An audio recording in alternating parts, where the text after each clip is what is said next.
10-day quick start plan. I applaud you. Mindset, motivation, and method. State. Use state of being current snapshot of your emotions. It is highly influenced by your thoughts, psychology, and physical condition of your body physiology. Change your posture and the depth of your breathing. Consciously choose a state of joy, fascinating, and curiosity. Tech. If you want to cut your learning curve dramatically, learn with the intention of teaching information to someone else. Get in the habit of reflection on your day and do daily review of what you've learned. Okay, I've been doing this, right? And identify the voice of your head that are focusing on what you can do. Those automatic negative thoughts and start talking back to them.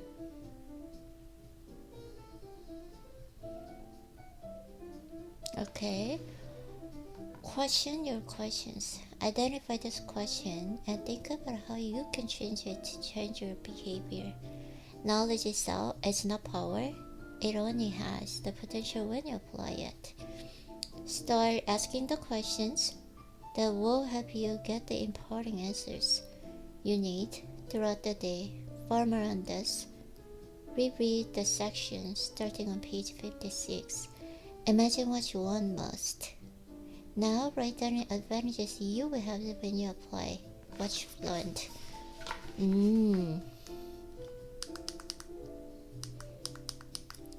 Get specific, see it, feel it, believe in it, and then work daily for it. Visualize your celebratory champagne moment.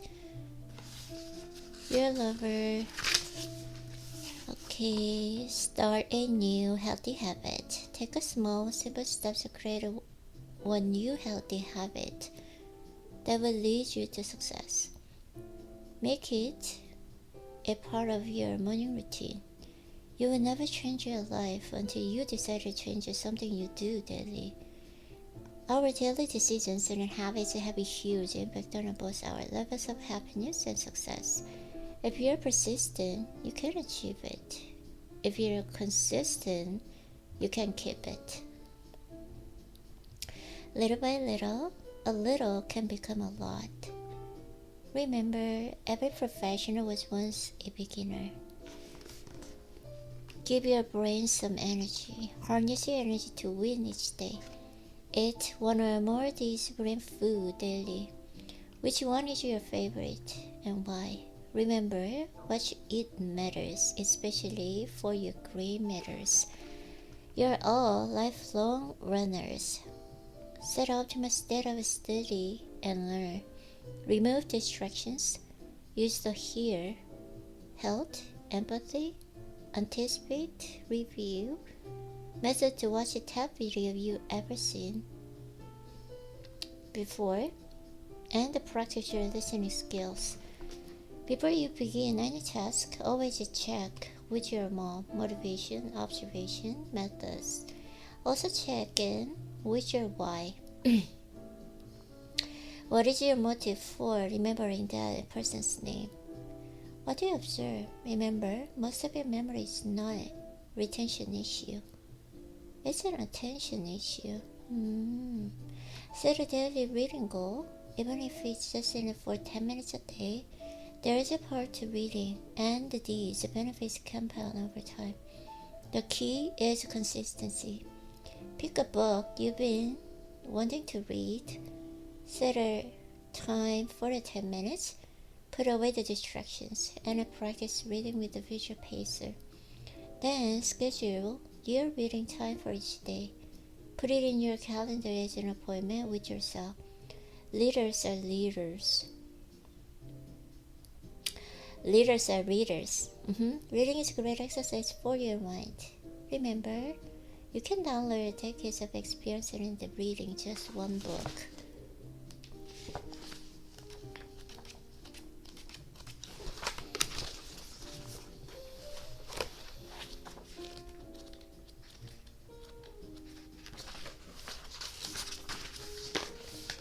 focus. What can I learn from what I'm like when I must focus? How can I increase my ability to concentrate?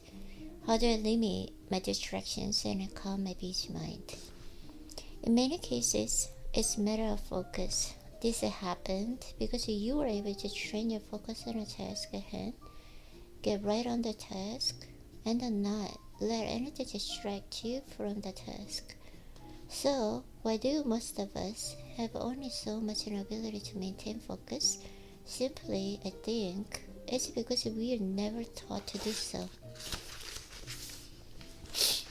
Going back to our magnifying glass analogy, maybe what you're really seeing isn't that this person is much more intelligent than most other people. Maybe that person is just more focused. Focus allows us to train our brain power on a particular task to burn through the task. It's amazing what it can accomplish when you're focused. Conversely, when you're less focused, we are less likely to accomplish what we truly want to do because we're just not as committed, both emotionally and physically, to doing it. The primary enemy to focus is distraction.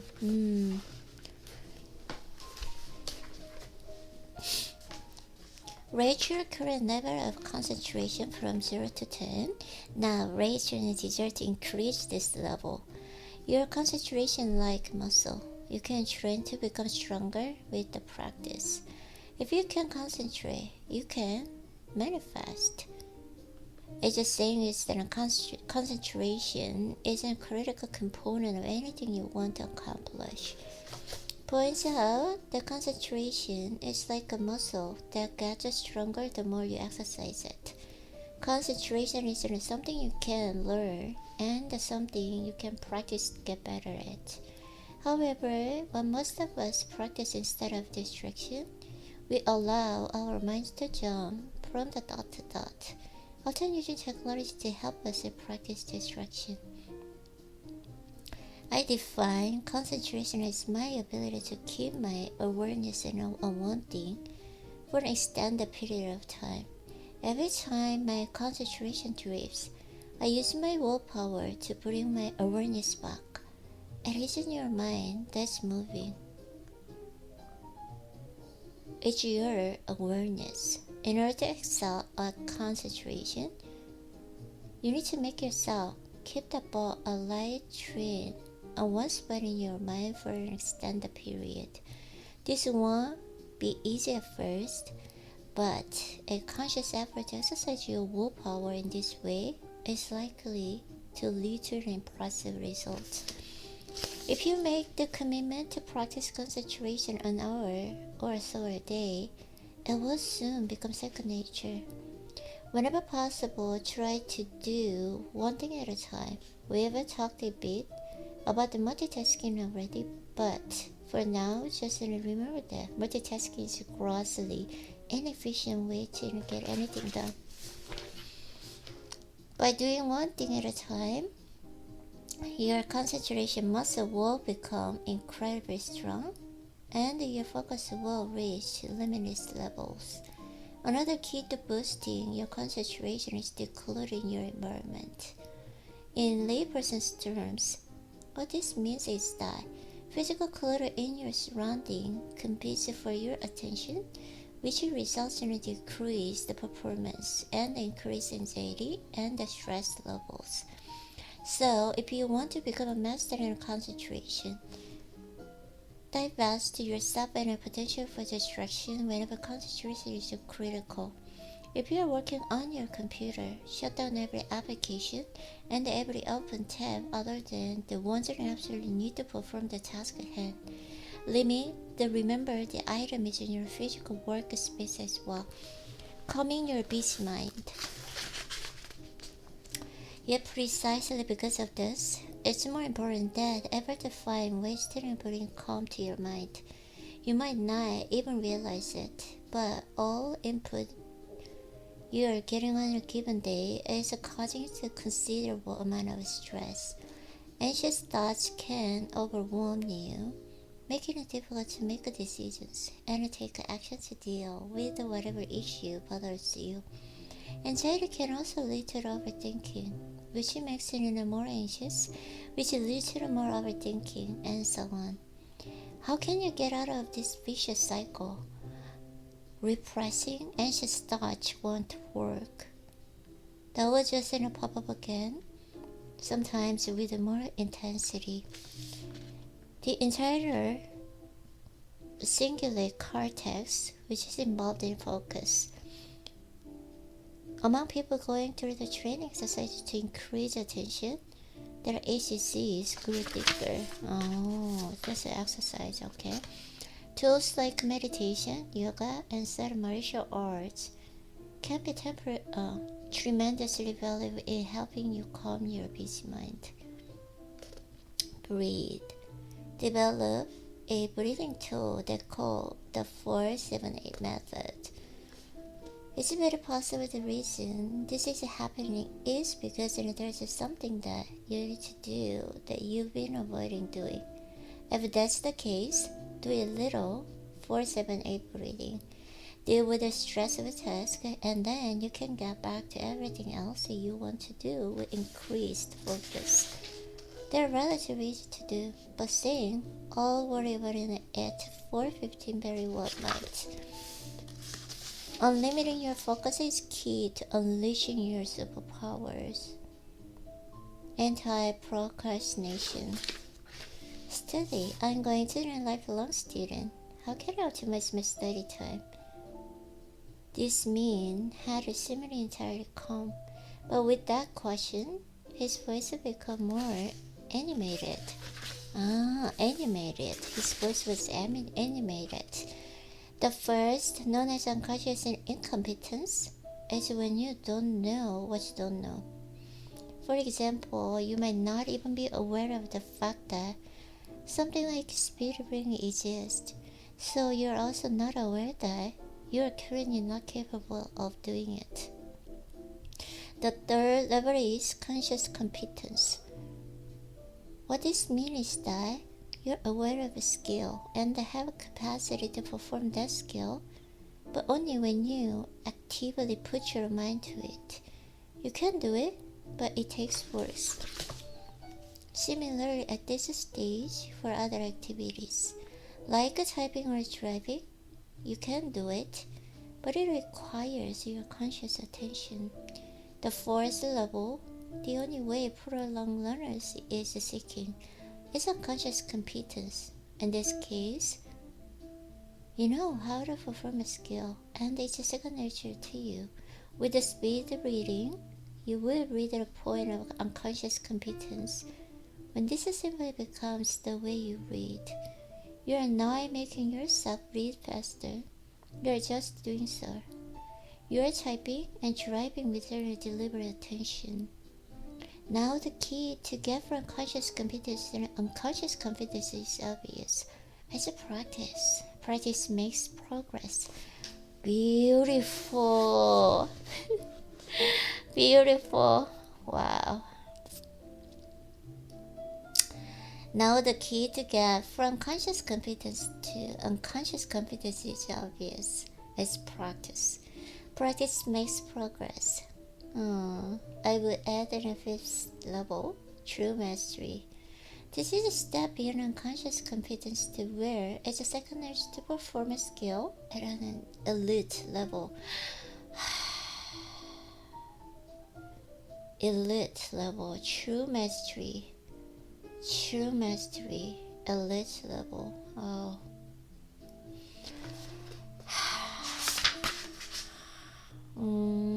Okay. Unconscious incompetence. Second level is conscious incompetence.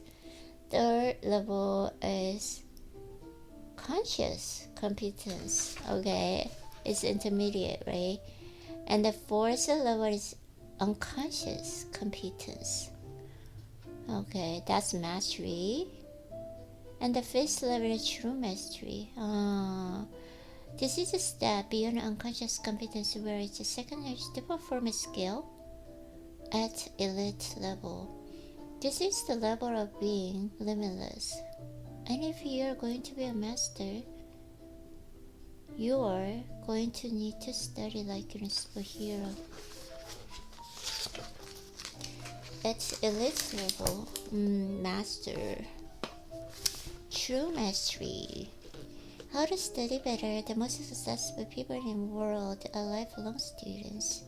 You know what? Actually, I think I read this book like 3 years ago. So it was like I was just kind of fascinating as well. And then yeah, actually it moved me a lot. But just I try to just reread it. I think I read it 2 years ago, right? So I feel so different, which means like I've been improving a lot, right? So wow, sentence by sentence, word by word, oh my god, it's just so impressive. Okay, so the most successful people in the world are lifelong students.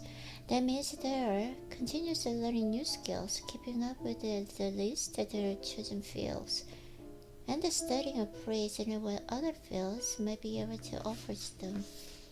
It just didn't became a burdensome indicates that an cramming leads to many unwanted side effects, including impaired mental function, sleep deprivation, and peace learning. Space repetition is simple but highly effective because it deliberately hacks the way your brain works. Your posture also controls the state of your mind. See? As if we're about to learn the most crucial life-changing information. Did you just have to move? If you did, then notice how you feel more focused after you changed your posture. When you sit straight, it also facilitates breathing and the circulation of necessary oxygen to your brain and the rest of your body. If you're slumped over, it could stifle the breathing process and make you tired. Now sit up straight and smile. How much better do you feel? The scent of rosemary had been shown to improve memory. Peppermint and lemon promotes concentration. The olfactory burns the direct connection to the two brain areas that are strongly implicated in the emotion and memory, the amygdala and hippocampus. Interestingly, visual, auditory, sound, and the tactile, touch, information do not pass through these brain areas. This may be why olfaction, more than any other senses, is so stressful. It's just so successful, not stressful. It's so stressful in triggering emotions and memories. What this shows us is that smell is enormously important and underused memory tool. Smell. I tried it before, but it was like one of my distractions. So I feel like brain fog. Yeah, so I don't like it. I just tried it. Yes, I tried it. Scent of rosemary and peppermint, lemon for concentration, but it didn't work for me. Which is not, which it means like those things are not answer for me, right? Okay, so barking music such as composed by Bach, Handel, Talman, that is 50 to 80 beats per minute, creates an atmosphere of focus that leads the students into deep concentration in the alpha brainwave state. Learning vocabulary, memorizing facts, and reading to distant music highly effective. Yeah, it was not my thing as well. I tried it. Yeah, I just can't remember 2 years ago I read this and then I applied to my real life, but it didn't work for me. Okay, so if you're going to limit your learning, you're going to want to make sure your listening skills are fully tuned up. There is a very strong connection between listening and learning, and more than a quarter of us are auditory learners, meaning that the primary way in which we learn is through hearing something, While listening is the core of most of our communications, the average adult listens nearly twice as much as he or she talks. Most people stink at it. Here's one typical result. Okay, and afterward, reflect on what your speaker said. Paraphrase it in your mind and imagine yourself teaching it to someone else. Doing so will solidify it in your mind. First off, be sure that you understand the purpose for taking these notes. By being clear on your intention with your notes, you're able to distinguish between information that is relevant to you and information that is not. Once you're clear on your goals, take an active approach to not taking. Listen with the intention of getting exactly what you need and write your notes in ways that will benefit your recall later. Equally important is making sure that you use your own words wherever possible. When you use your own words in your notes, you begin to progress into the information, and that greatly enhances learning. Therefore, it is important to actually hear what others are saying. Take note of what's being empathized. Make sure you understand the points of a speaker is making, and if your opportunity is available, ask questions. While you are taking notes, use a method that call, capture, and create. On the left side of the paper, you are capturing. You are taking notes. On the right side, you are creating. You are making notes. You are writing your impression of what you are capturing. How can I use this? Why must I use this? When will I use this? After your note-taking session is over, review your notes immediately. This will help you retain the information much more effectively than if you don't read the notes for days. As you add it, benefit, you'll be able to supplement your notes with anything you might have missed while you're taking them, because the information will still be fresh in your mind. Think about what you're hoping to retain most from this session. Identify what is most important in the context of your goal. Prioritize the information that is most valuable to you. Immediately access how much of it you retained. Find a major play listener that works for you. Okay, memory. What can I do to improve my memory right away? How do I keep a big chunk of information in my memory? How can I easily access this information when I need it? You can always rely on mom. Memory is arguably the most important part of the learning process. If you could not remember, then you could not learn anything. There is no knowledge without memory. Your memory is also one of your greatest assets. It supports you every area of your life. I challenge you to do anything without utilizing your memory. There is no such thing as a good memory or a bad memory. There is an only trained memory as an untrained memory. Why is memory so important? If you are going to eliminate yourself, because your memory serves as a foundation for every action you take now and every one you will take in the future. Memorization is discipline for the mind, much needed at an age when so many minds are lazy, distracted, have a little to think about, or think sloppily. Memorization helps to train the mind to focus and industrious. No, you can always Google it. Sometimes you don't have to access the internet, and not everything of importance is on the web, and a great deal of irrelevant threads will accompany my search. Nor is looking at material helpful under such situations as when you learn to use a foreign language must write or speak extempore.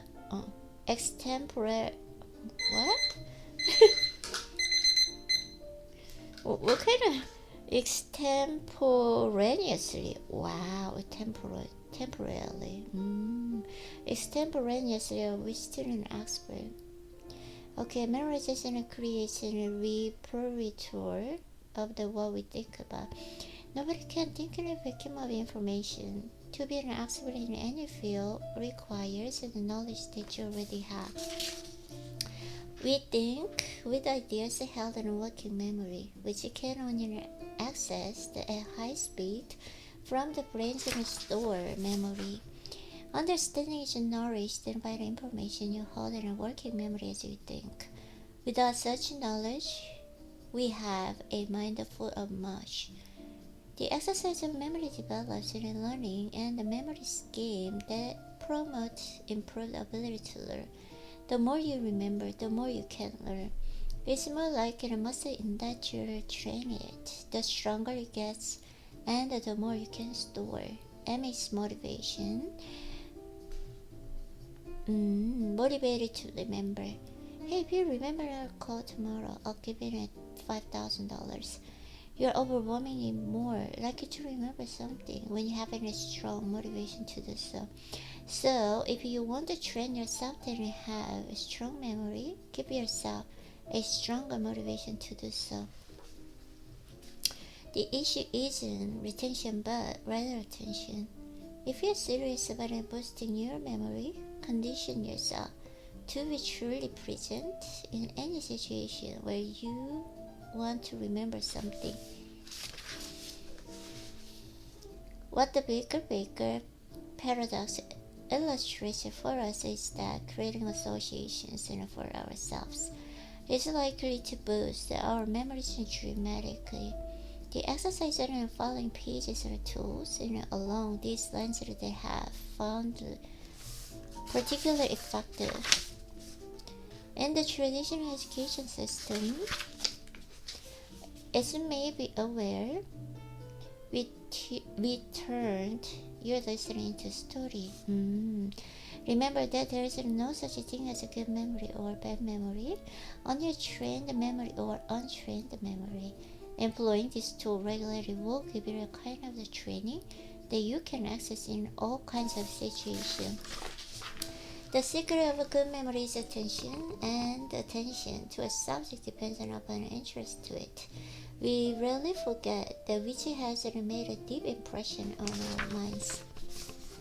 You will have greater results and the satisfaction that comes from involvement and the personal awareness. Learning passively is weak. Active learning is strong. Your visual memory is very powerful. You saw pictures of them. This is how your mind thinks. If you doubt this, then ask yourself, do you frequently find yourself dreaming in words? Probably not. Remember, a picture is a word in 1,000 words. This is the key to memory and all of learning. In order to learn any new piece of information, it must be associated with something you already know. Your mind is constantly making countless associations every minute, most of them without your conscious awareness. This is how you learn. Do you have a song that reminds you of the special person? Their memories and association. Do you have any smell that reminds you of the time in your childhood? The memories is association. Why not use this information and make association consciously to learn more effectively? Adding emotion makes something memorable.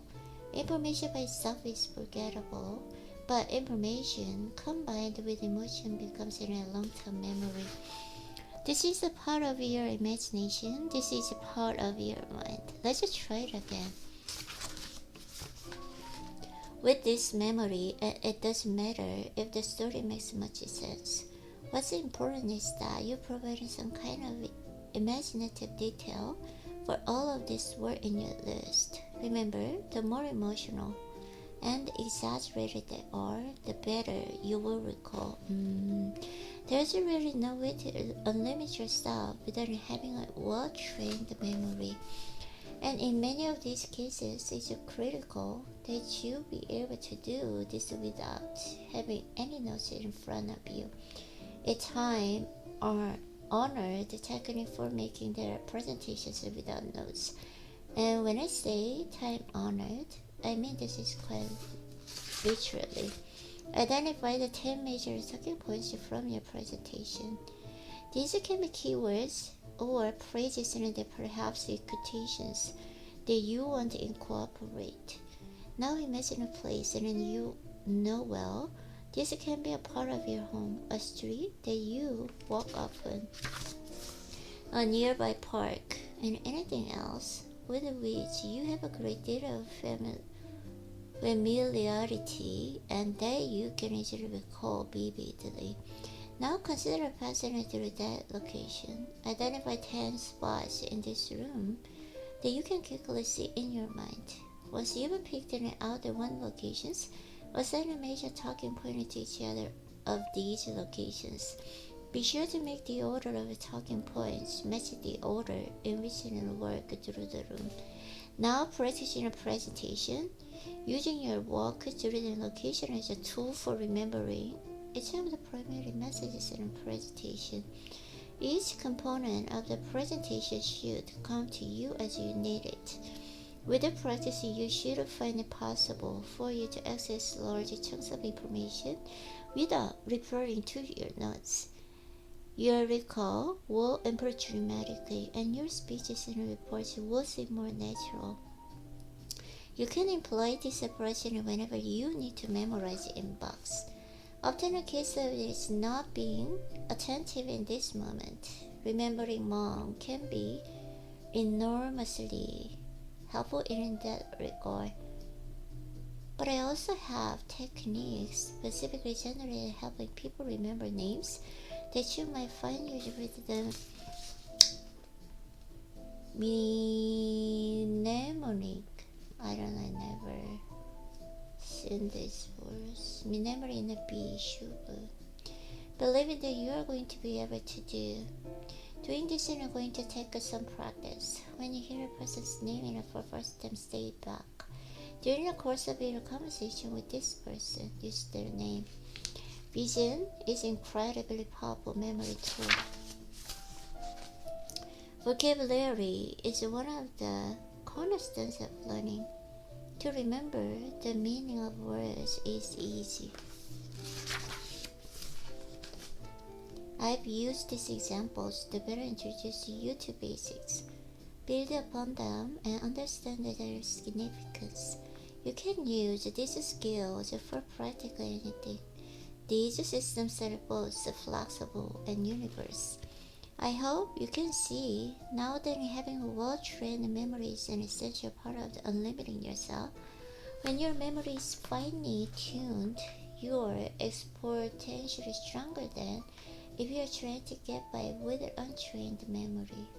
This book covers the foundation to jumpstart your memory. Visit www.limitlessbook.com/resources to get the 3-part memory training videos as a gift to you. Before we move on the next chapter, try a few things. Think about ways to provide yourself with a greater motivation to remember. Simply thinking it would be nice to have a better memory is probably not enough. Consider ways in which you can try to be less influenced by distractions when you are in a situation where remembering something might be important. I'm going to give you some tools and help with it later in this book. But what can you do right now to help you focus more? Take each of the tools I provided in this chapter out for a spin. There's a good chance you will see a noticeable difference in your memory right away. Okay. To be honest, I just want to read one more book, but I have a lot to do. I have a to-do list.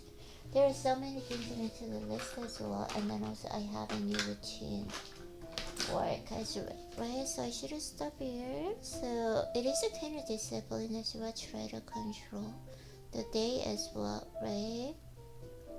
Okay, so Irene, okay, have a take a rest and then a little bit of exercise and cleaning house, and then we can just get back to our routine again.